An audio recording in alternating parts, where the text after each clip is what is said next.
So today I'm going to give you a short review of the Ultraboost 4.0 2021 colorway, and this was actually launched in the last day of 2020, and this colorway is taken as the 2021 colorway. Before this they had this in triple black with the gold, and this one with the white midsole was launched into the market this year 2021.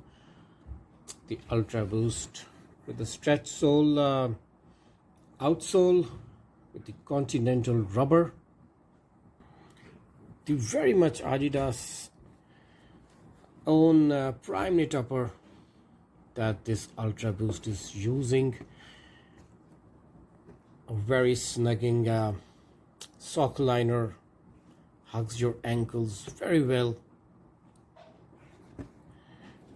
and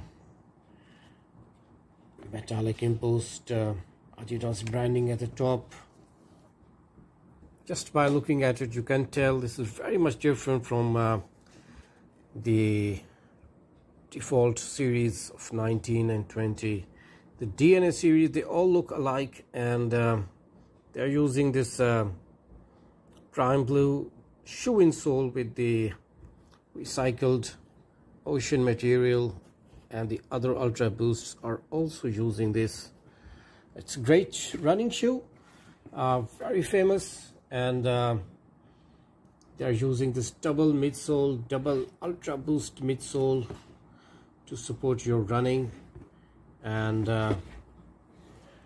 they have this torsion system and their continental outsole to support you all the way. Nevertheless, a very famous product by Adidas, maintaining the legacy of their Ultraboost.